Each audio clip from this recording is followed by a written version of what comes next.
Hey everybody, Doug here from 2 Plus Tough, and I am continuing a series that I wanted to start doing, talking about all the different Age of Sigmar kind of preview, not spoiler, that's my first word, but preview articles that are coming out for those of us folks who, for whatever reason, whether it's our jobs, lifestyles, whatever, we just don't like to read the article. So I'm going to be doing that today, paying a little bit more attention because I actually missed a line in the last one. Someone pointed out that answered one of the questions I had. Anyway, it's a habit of switching between screens. I'm going to read it through it today, and we'll walk through the article. This one is a chunky one. I didn't bother doing an article talk on the Skaven because it's just a clan rat, and I didn't really care, and no one's being asked to get rid of their old clan rat, so we can lump it in here. But I wanted to talk about this article because it has a lot to do with the core functions of the game changing, specifically reactions. And so we're going to go over to the article. I'm going to read through it, and we're just going to hang out and talk, our general feelings as we go. Feel free to chime in, and if you notice anything wrong with the stream, like sounds off, can't hear anything, whatever, please let me know and we'll fix that right away. But let's go ahead and we'll go over here. Thanks for doing this, man. Oh, absolutely. It's my pleasure, Jack. Good to see you. So we'll click in here. React to your opponent with powerful new commands in hashtag new AOS. Alongside the War Scrolls and the priority roll, issuing commands for units to react in your opponent's turn is one of the key features of Warhammer Age of Sigmar. These have received a lethal overhaul in the new edition in the shape of the Commands Rule module. So we talked about before how different modules is what they're calling them now. So if you play Path of Glory, you might choose Module A over B, so you'll have access to different commands, but this is going to be the general command module for the game that most places will use. Jack says he's super hyped for the changes. Let's go through them. So, first of all, amazing photo of a scene between a Bloodthirster and Krondus, I believe. So here we go, command points. As we hinted to previously, command points are a tightly controlled resource. Each player gets 4 command points at the start of the battle round to spend over the course of that round. But there are 10 commands to issue. Any command points you haven't spent by the end of the battle round are gone forever, so there's no way of hoarding them. A few key things in that: 4 command points, so instead of 2 and 3, it looks like now we're operating on an economy of 4 to 5, and then 10 commands. Okay, so we'll go through them. This little section here says commands. Any ability with a command's point cost is a command. Each player gains 4 command points at the start of each battle round. The underdog gains 1 extra command point, and that's whoever is tailing in the victory condition. So my understanding is that missions will dictate what the underdog. We'll see what that's like. Each unit can only use 1 command in each phase. Makes sense. Each command can only be used 1 time by each army in each phase.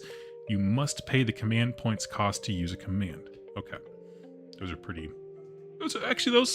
Those are good to mention now that I think about it, but they are essentially repeats of current times. Let's see. Yo-yo? Still, I think I'd rather play 3 over 4. Play 3 over... You mean no addition? I don't know, man. We haven't seen it yet.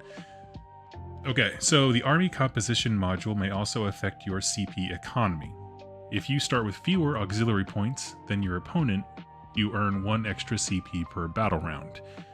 And that's an interesting one. So list building, it's a fight to the bottom when it comes to... It's the person with less points. Really like this. Okay. Let's see. Oh no, here it is. It's clarified for us, Jack. Finally, the underdog can harvest 1 extra point each round. That's the player with fewer victory points at the start of the round. This provides a powerful catch-up mechanic, ensuring that games remain closely fought. So it's not points. Well, it's not points in your list. Rather, it's points in your VP collection, right? So if your opponent is winning the actual game, regardless of how many points everybody has left on the table, you can be the underdog, which is awesome. Let's see.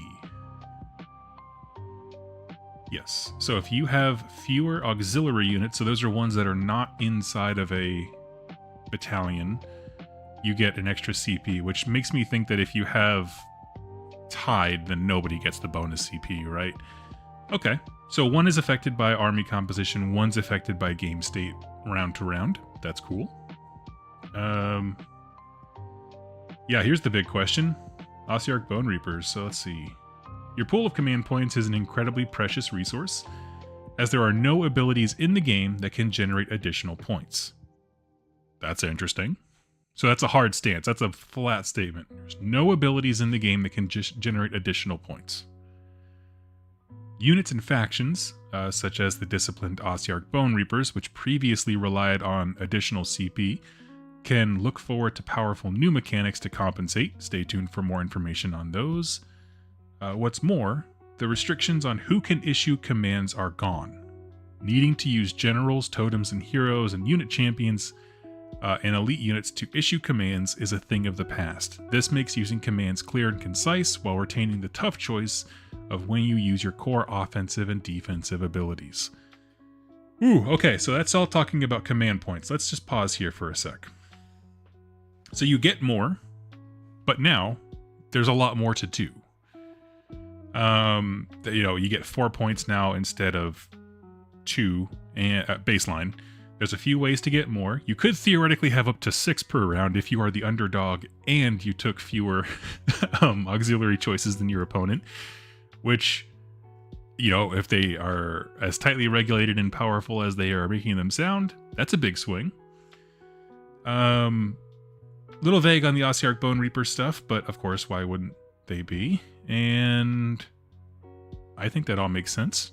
So, let's see. Oh, one thing I did want to highlight is I like the idea of flat statements that we learned about the game, because right now, one of the things that bloats the game are abilities that are like, you use this, roll a die on a 6, you get that command point back, or some iteration of that, or rolling just to get a command point, or using a command for free. Now you have to track who can do that. That's all gone, which I like. The idea is you, person on the table, are the general bellowing orders, and you just assume everyone on the battlefield can hear you. As long as they can receive an order or enact an order, they can do it, which I like quite a bit. Yeah, let's see. I feel like totems was a thing that just never got its full, it was just never explored enough, in terms of its own lever to be pulled when it came to issuing commands and bubbles and that kind of stuff. It just felt very, underdeveloped. So let's just get rid of it. Let's focus on something else. I'm here for it. Okay. Next we have reactions. So we have our command points. Now we have our reactions to use them on. As we've seen, everything in the new edition is an ability, including commands, which all have clear timings showing which phase they're used in. All of the commands are found in the command module, so no more hunting around to find them. I'm going to put an asterisk there. That is really good to know. I didn't like having to search for heroic actions and monstrous rampages separately of the core rules, where they were in the back. What is it? Everything in the edition is an ability, including commands, which all have clear timings. Oh yes, I guess this fits into... It seems to be the general consensus is a turn activates, the player who's activating activates all of their abilities, and then the opponent activates theirs. So, I don't know. I don't really like their definition of ability. It seems like a very broad term. I would have chosen something else. But yes, I agree. I agree, because what I call the extra text that gives a unique thing on the war scroll is also an ability, which they consider too, but it just doesn't word the same. But I get you. 4 of the 10 commands are reaction abilities, which are used once you have declared an ability but before the effect is resolved, bolstering that effect. So reactions in this case using abilities, you declare the ability, use the reactions, tell your opponent which ability is being used. If the ability has declare instructions, resolve it from this step, use reactions, resolve the effect. So, an example would be declare the ability, this unit's going to fight. Reactions, my unit will use all-out defense. And then you resolve it with all-out defense having been introduced into the equation. Exactly as it is now, it's just kind of the precursors to this of like point 1A and point B of having to find someone who can issue an order and then someone who can receive the order, that's all gone, which I like. It, notice how I don't miss it here. All-out attack and all-out defense are familiar from previous editions, becoming reactions, which occur once an attack has been declared. They have simple effects, making your chosen unit better on the offense or defense. And they're just written out here so you can see how they're translated into the new edition, and they're very helpful. So they're color-coded along as the icons to give them a defensive and an offensive kind of flavor to them. And they work exactly the same, +1 to your hit roll, and it also affects your mount on all-out attack. All-out defense, same thing, add 1 to save rolls. That's rad. Let's see, at the double and forward to victory are equally simple, allowing you to get your troops exactly where they need to be in the movement and charge phases. So these are ones we already have. At the double is you don't make a run roll when you declare that. Instead, you just add 6 inches instead of rolling. Now, what I like about this is it's specifically an action. So you declare at the double, don't roll a die, just move. So it's still feeding into this same loop of using abilities. Declare the ability, use reaction. Yeah, okay. It's at least cohesive. I will say that. And the second one, forward to victory, is your reroll charge, which we all use but have never actually gotten use out of because inevitably you will fail that second roll. So we have our 4 core ones that were already iterated upon. None of this is new, so I'm going to move right on. Now we got new commands. And so instead of reactions, commands, on the other hand, are more reactive. Okay, well, never mind. There are 6 new... That's a very poorly written introduction. So we have reactions and then commands. Commands, on the other hand, are more reactive than reactions. That's not helping you. Okay. There are 6 new or revamped commands, which are used at the end of their respective phases once the active player has finished all of their actions, allowing you to respond with a counterpunch and stay on top of the changing battlefield.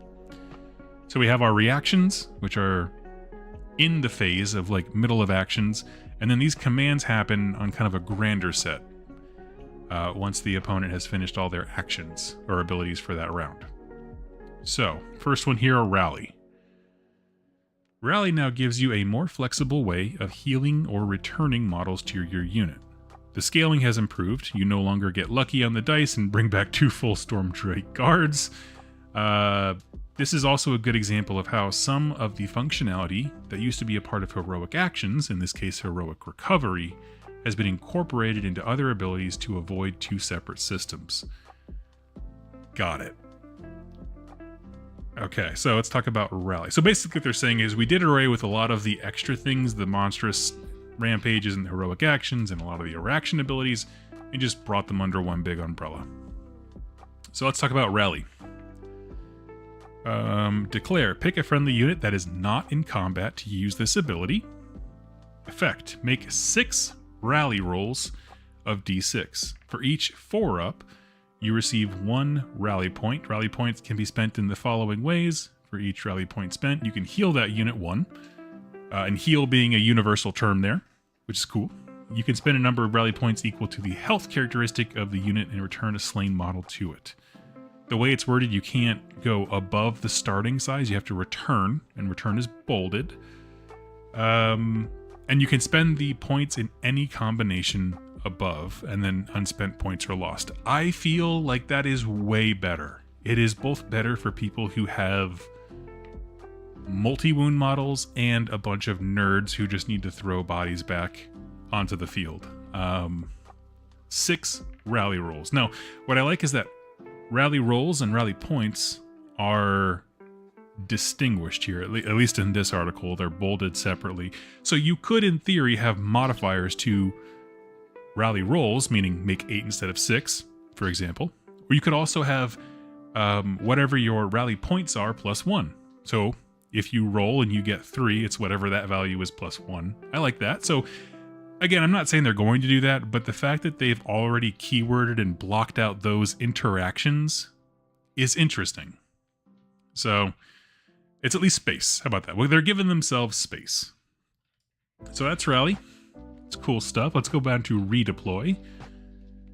And this happens in the enemy movement phase. So once they finished all their moving, you will then, your opponent has done all their movement abilities. Now you get to choose your abilities. And you're going to choose this one. Pick a friendly unit that's not in combat to use this ability. Each model in that unit can move up to D6 inches. That move cannot pass through or end within combat range of an enemy unit. Okay? And you're going to roll a 1 because who hasn't? Redeploy is back, but now you have to wait until your opponent has moved all their units before using it, which I'm not opposed to.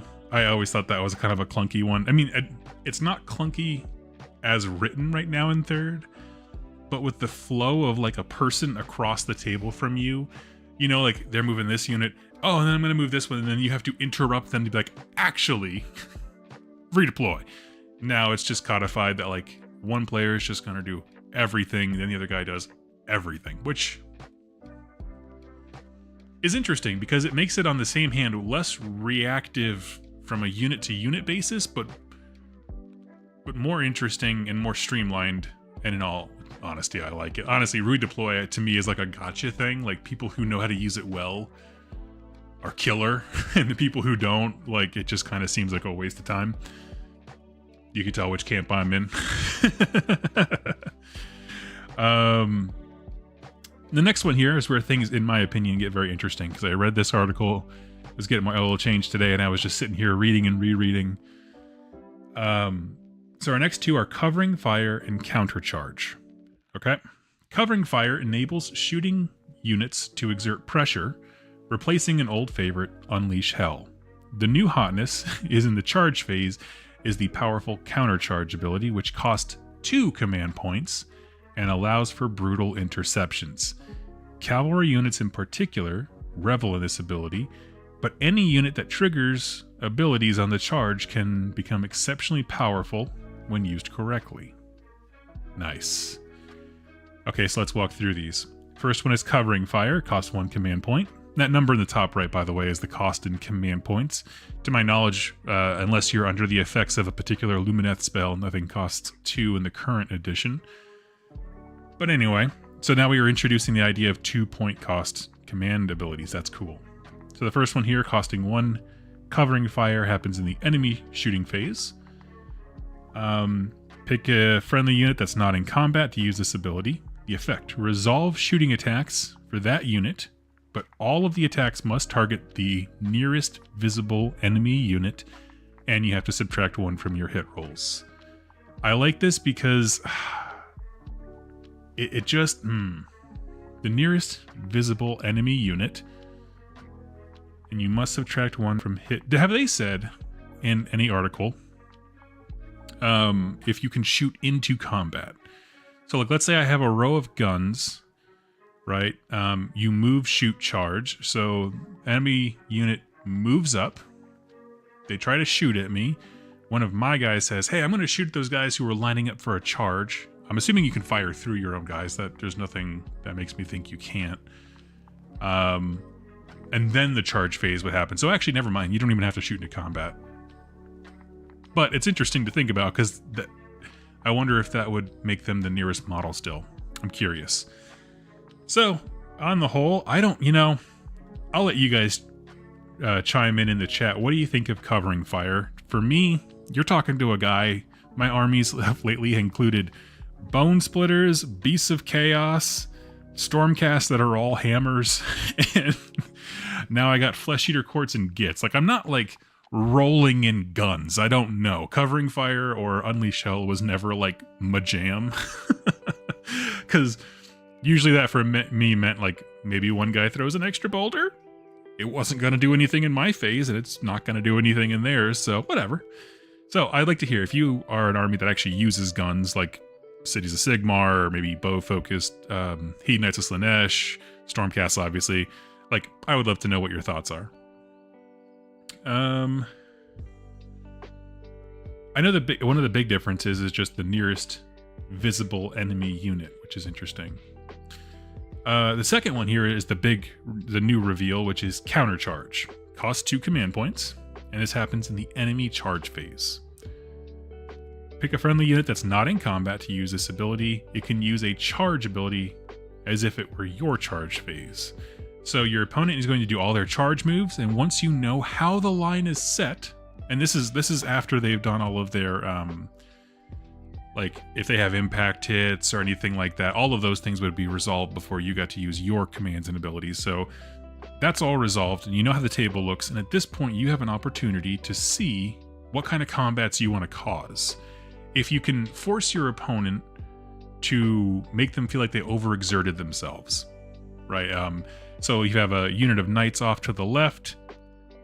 Their unit went to go charge one of yours. You bring the knights in around back, and you make them have to fight 2 enemies at once. Basically, you're just trying to punish them. And I love it. Does cost 2 CP, and it did call out that if you have charge abilities from your cavalry, like say impact hits or whatever, you still get to use those because they happen in any charge phase, including this one. So we'll get to an example of that here in a second, but it's cool.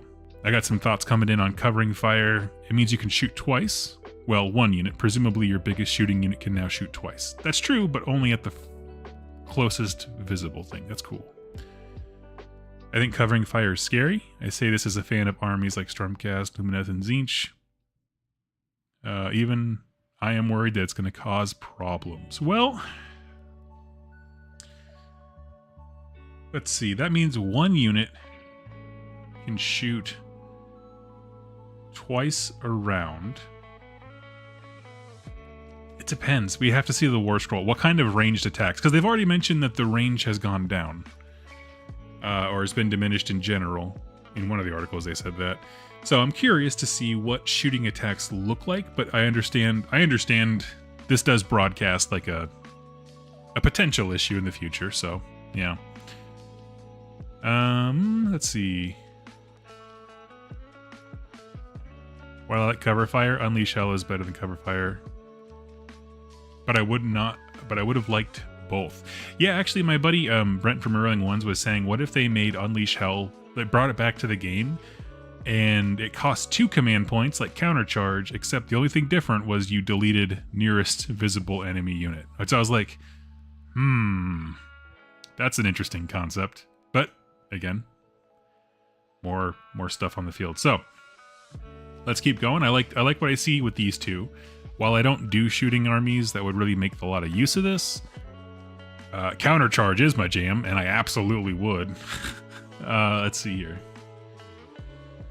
Magical Intervention permits the reacting player to cast a spell or chant a prayer in their opponent's turn, allowing for more powerful counterplay or counterpray. Whoever wrote this article, you deserve a raise. Note that prayers have seen substantial changes to differentiate them from magic in this edition. We'll beseech the powers that be and talk about these divine changes in due course. Nice. Okay, so first off, they're saying magical invention lets you use a wizard or a priest in your opponent's hero phase after they've done all of their things. And we know that prayers are going to be different, whatever that looks like. Right now, they're just one dice wizards, basically. So here we go. Magical invention only costs 1. Pick a friendly wizard or priest. They can use a spell or prayer ability as appropriate, as if it were your hero phase. If you do so, subtract 1 from the casting or chanting rolls made as part of that ability. So we'll have to see what chanting rolls are, but casting seems... Repair's not different enough to begin with. I think they could use a little something. Honestly, I like the way prayers kind of work in, is it the Deepkin, where you kind of build a ritual over the course of the game? I kind of dig that. But anyway.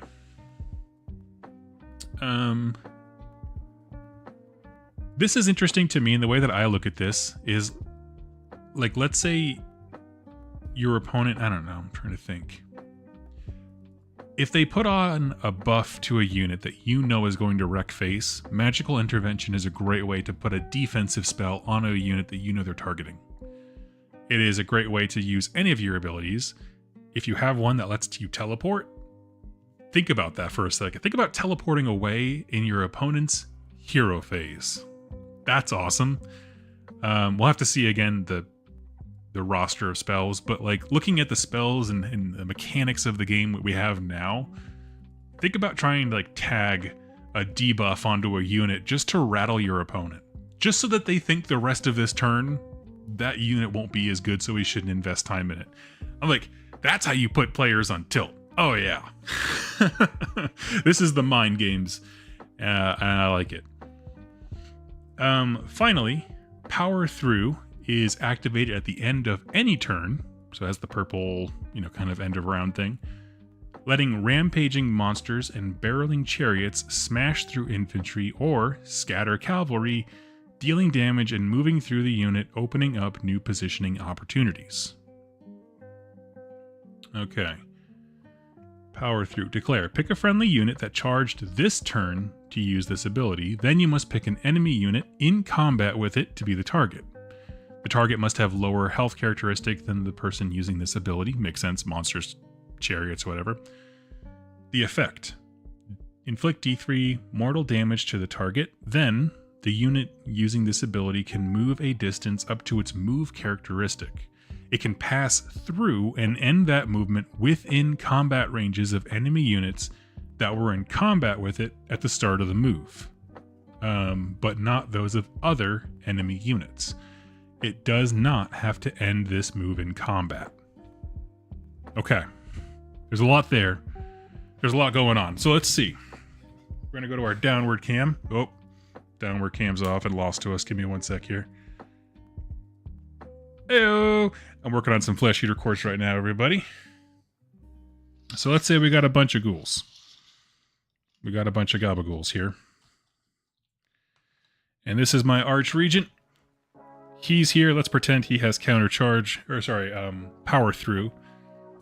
So this happens at the end of the turn. He's already made his charge. He's going to do all of his charge damage, his attacks, hit people, and get hit. At the end of the round, I can then spend a command point to let him move his move distance through these guys. Now, he cannot end in combat with anyone new, this guy over here, but he is free to end on the other side, which now means you have that unit you're attacking with a giant chariot coming out the back end, threatening the backside of your opponent's army. Or, if he has enough movement, which some of these chariots do, he can move right out of combat. Which is like, that's awesome. Let's see.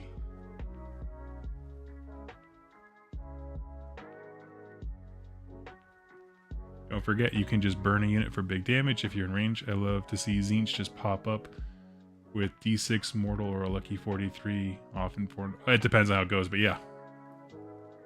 Interesting. So yeah, charge, deal mortal wounds in the charge, then retreat 14 inches to counter charge. Nah, it doesn't work like that, Cash, because going through that, you movement on the charge and then you retreat. But the problem is power through only works if you are in combat with someone, which you wouldn't be at that point. But yes, I mean, if you're talking like over multiple turns, like, yes, that's what I'm saying. Yeah, you can definitely put people in your opponent's backfield. If nothing else, like your opponent doesn't want to deal with somebody in their back table edge. So, countercharge in next turn. Yes, thank you. Okay. So that's pretty rad. It certainly, I think, makes monsters nasty, especially when they already have as Cash pointed out, charge abilities of their own. Like, that's nasty. And then we scroll down here. You can expect other abilities in the game to alter the way certain commands work or trigger off them in interesting ways. For example, Stormstrike Chariots can double down on this command with their Celestial Blaze passive, triggering in it 1 additional D3 mortal damage and granting their Griff Chargers an extra D6 inches to their movement. So let's take a look at this here.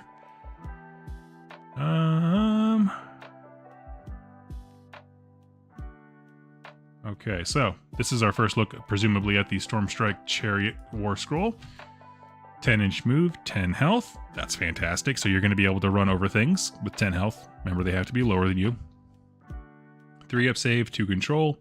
One thing that's interesting that Jack from Reeling once pointed out is that it is a war machine, so maybe war machine will be a meaningful keyword all of a sudden.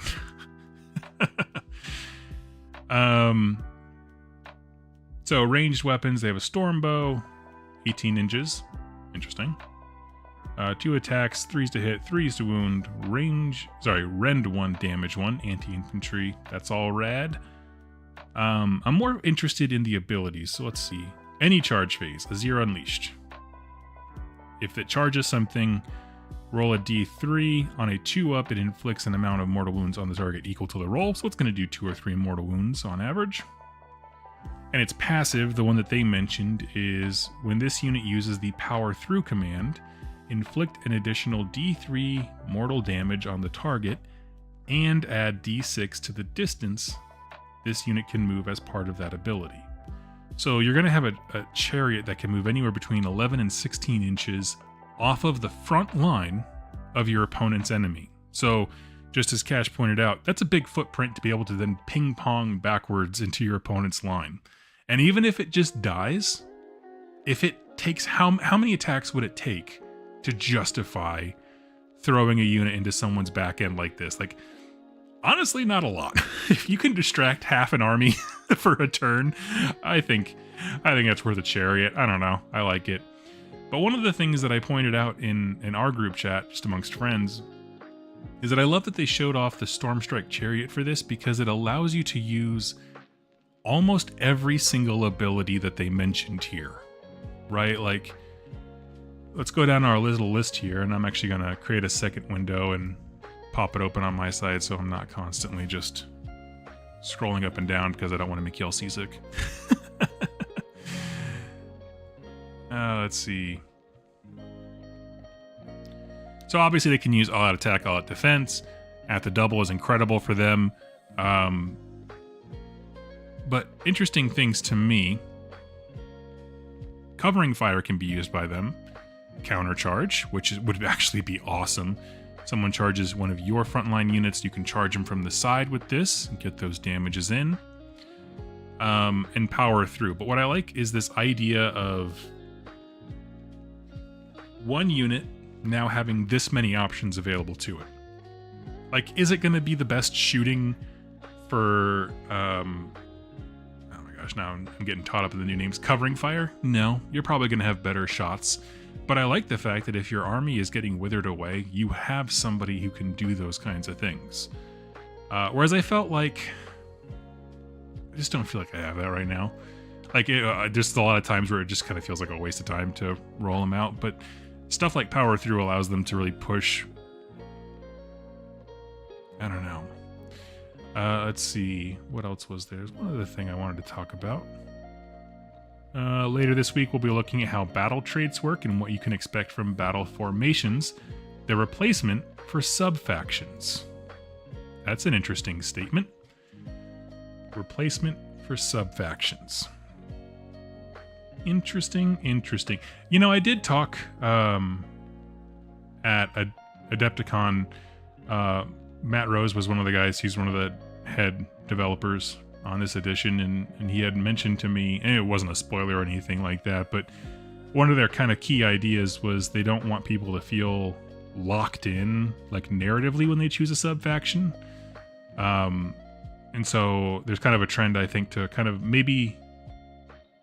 I'm not going to quote him because I don't remember his exact words, but when I left that night, I felt like I got the sense that the idea is kind of like how Slaanesh armies works, where they all have kind of the same basic lore, but it's articulated and it kind of comes out in 3 different ways, where that's, you know, seekers, usurpers, or whatever the words they use are, where, like, your collection can be anything and you just choose one of those arbitrary terms and it gives you different rules, but your lore can remain the same. I think that's kind of what they're going for when they say battle formation, so we'll see about that. I don't know. What do you guys think? I'm going to go down the chat here as we take a look, one last shot at this article here. I'll leave this on the screen. The USRs are wonderfully designed. It's all trigger effect. Yep, I like that a lot. My thoughts on power through are mixed. On one hand, I like how it keeps people from pulling models out of combat if your opponent has a spare CP. I like how power through can't be used on stuff bigger than yourself. I like that you can't kill the enemy, and I like that you have to charge. You can't just use it in a prolonged combat. You also can't use it to fly over an enemy line and tie up their entire backfield. Yes. I mean, technically you could if you got... Well, no, even then. Because if you had the double turn, right? Let's say you had the second turn, and for whatever reason you were like, I don't need this battle tactic. I'm just going to go for gold and have my chariot lash out and, you know, go after that gray seer in the back or something like that. What I like about this is that with the way that actions work, your opponent then, now that this chariot is presumably by themselves in their back line, will then get countercharged, and all those things that work on the defensive will work for them. But still, you can push things. I don't know. But I don't like how you can just spend 1 CP to avoid reprisal on the following turn with essentially a free retreat move. See, I don't see it that way. Let me see.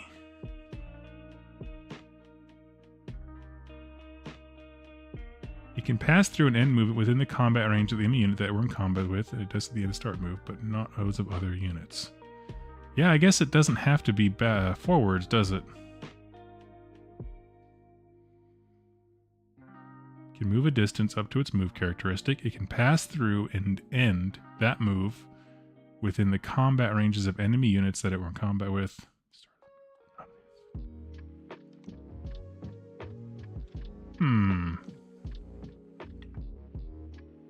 For some reason I read it as you had to go through them, but that's not true. So yeah. Interesting. I mean, heck, it'll certainly prevent your... what is it? Chariot, I don't know, chariots, monsters, whatever, from getting punked really too quickly, but that's interesting. I like the battle formations. I want to play our shooty cruel boys, but they don't have to be big yellow. Yeah, so I think that's kind of the idea that they were going for. On the whole, ones that intrigue me the most, right? One thing that... Sorry, a lot of thoughts just came into my brain all at once, and I got real excited. So things that intrigue me. I like the things that stayed the same. I think it helps to get us used to the new wording and language of the new edition to see existing things brought forward. And then building on that knowledge, I really like their changes to rally. Redeploy, and unless you're moving D6 towards the enemy, I don't understand the point of it. That's a joke. Covering fire seems rad. I like the idea of it having to be the nearest closest, or so the nearest and closest visible. Countercharge, I am just very excited to see how that ends up.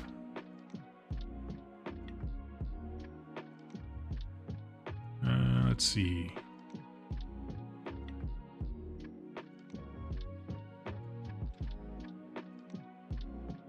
I also like how GW seemed to put in some forethought with power through, because you can use it to reposition onto an objective. Now that there's... Oh, now that the objectives are smaller. Yeah.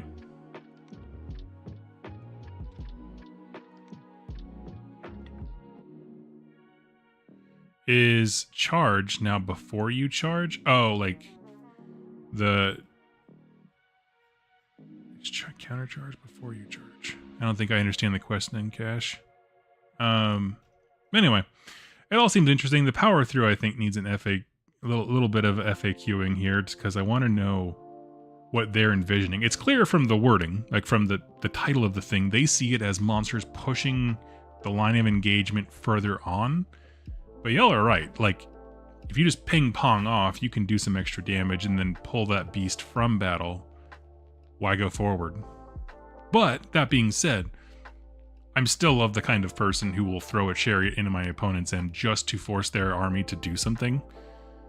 But interesting.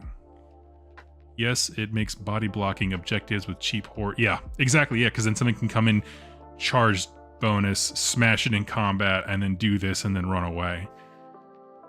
Any reason you couldn't power through after countercharging?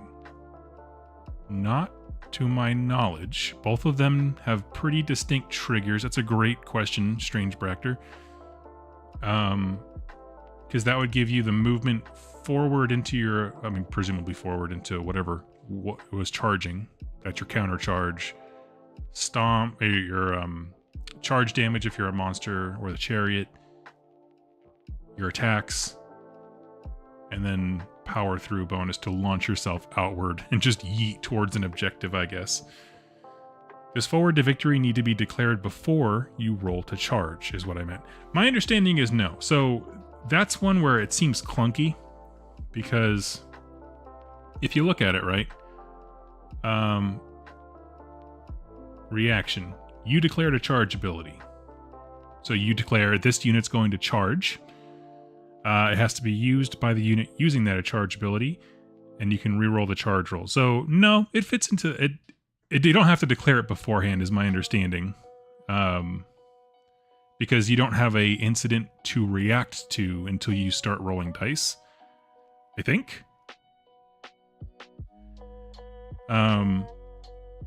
My understanding is, looking at this, it seems to be the same. Pick a unit, they're going to charge. If you fail the charge, your reaction is to re-roll the charge roll.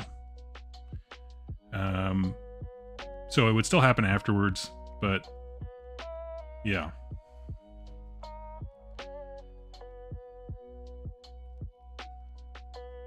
Let's see. That would give you a pretty spicy way to reposition a unit that might otherwise be exposed.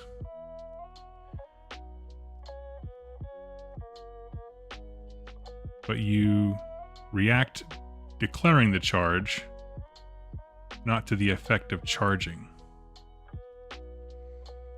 So would that mean, so what you're saying is you would have to, like, if you got to this unit and they failed their charge, actually, let's go to our super comprehensive play-by-play here.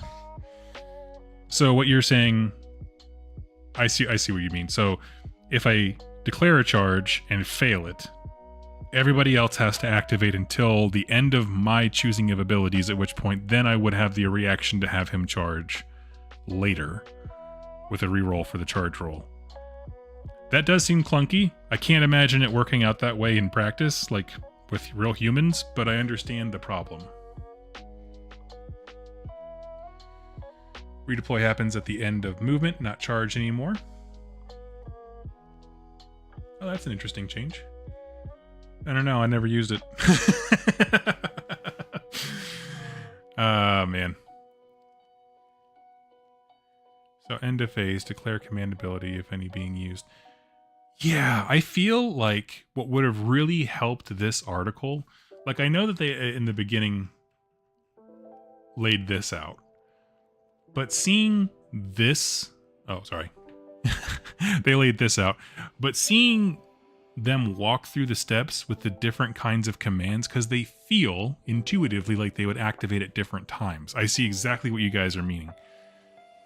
So, like, I would love to see a video where they walk you through this with a reaction versus a command, because that seems to be the difference. Because the things that happen mid-interaction have reaction. The things that happen otherwise are any hero phase, any movement phase, like they don't have that reaction moniker. So I'm thinking this word reaction is what lets you interject this action or this ability into, I don't know, the flow of the game. That's my understanding. But I get that, like, when they keep simplifying things and being reductive as you use all of your abilities and then your opponent uses all their abilities, it sounds really nice, except those things don't quite work out. Like in practice, like this, it's much more intuitive when a unit, you know, fails a charge roll to go, I'm going to use this ability and reroll that charge. So,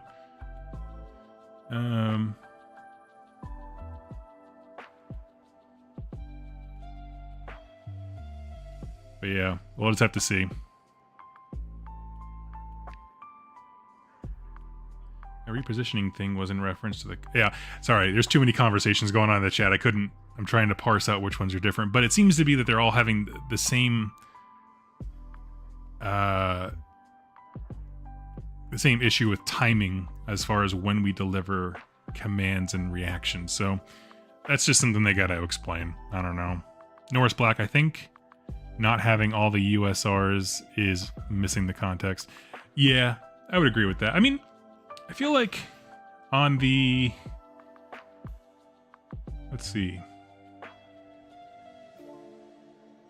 I feel like I'm trying to think of what USRs we know we're missing still, like ones that they haven't explained. So companion, obviously, that's the mount. Anti-infantry, so that's if they have the infantry, which he's a war machine. I think it calls it out pretty clear. But yes, I like the idea of them just kind of coming out front with all the keywords. I think reactions bypass the end of phase stipulations. Yeah, that's kind of my thought. That was my assumption. How about that? Hades, Death God, that is my assumption and what I was speaking intelligently from, but it occurred to me that as I was answering the question that I don't actually know. That is a massive assumption.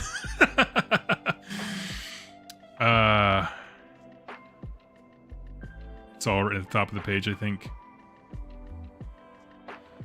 But anyway, I'm very interested. Let me know your thoughts, guys, in the comments down below. From this, one other thing I wanted to point out in our discussion, this has nothing to do with the article, just wanted to throw it in there, is that this chariot, Stormstrike Chariot, this unit is armed with a Stormstrike Axe, Griff Chargers, Razor Beaks, and one of the following options: Tempestuous Spear or the Great Storm Bow. The only reason I bring that up is it seemed weird to me that they got rid of the options for Liberators to have double-handed weapons or a shield, when it seemed like they were doing that to make all the War Scrolls like as simple and streamlined as possible, which I am so for. I'm for that because I don't really care what the model looks like, meaning I can model it however I want. But then to then have a War Scroll that is like, no, we know how to do weapon options. Weapon options are still going to be in the game. And it's like, well, then give me my shields back. That was just one of my little things as I was reading it. I don't actually care about the bow, and I don't care about the spear. But I was just reading it, and I was like, but then why can't I have my other toys? Anyway. I'm very curious. Yeah, Liberators didn't get the options, but this does, so why? Yeah, I don't know. Mogwai Man, that Liberator War Scroll might be for Spearhead. Oh, that's an interesting idea. I had not considered that. Because then, that's true, then they would have two sets of War Scrolls that they could pick and choose for, yeah. Not gonna lie, I might have to build my second chariot and give it a bow this time. Very cool. A bow seems slightly better. Unless you can't shoot when you're in combat. Yeah, my understanding is we have not gotten any confirmation about shooting in combat and stuff. Unless someone has saw something that I didn't.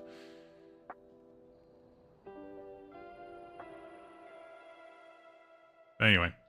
Okay, friends, this is just a brief news story. I am going to hop off here, but one thing I want to throw in here is that I just finished recording my videos for the Pyregeists and the Idrillin Riverblades that came out in Pyre and Flood, the new Warcry box. And I had talked about doing the next Shadow of the Crone Dawnbringers book immediately afterwards, and then after reading it, I was like, this doesn't make sense without understanding these Warcry warbands. So I went and did their lore videos today. Those will be going out soon, and then Shadow of the Crone, all the notes are already done. But I've never seen a book or a series of books where they integrated Warcry releases so much into the narrative, so I thought that was cool. Well, we'll do those first to get some context, and then jump into Shadow of the Crone. But in the meantime, you can expect a whole bunch of these kinds of videos from me because I'm really excited about 4th. The stuff that we're seeing, it's kind of invigorated some of my hobby. I already showed off my Flesh Eater Courts. I got some minor heroes here. I got Goremain, my Executioner, and Arch Regent, Thick Boy himself right here, and a bunch of ghoulies. I'm very excited about it all. Last week was a big blow to the enthusiasm, but you know, giving me more ideas of what the game is going to look like in the long run and for its health. Like I said before, show me why you had to make those changes. I don't see it yet, but I'm still tuned. So, dazzle me, as I always say, dazzle me. Friends, let me know your thoughts on all these things, and I will be hanging out with you real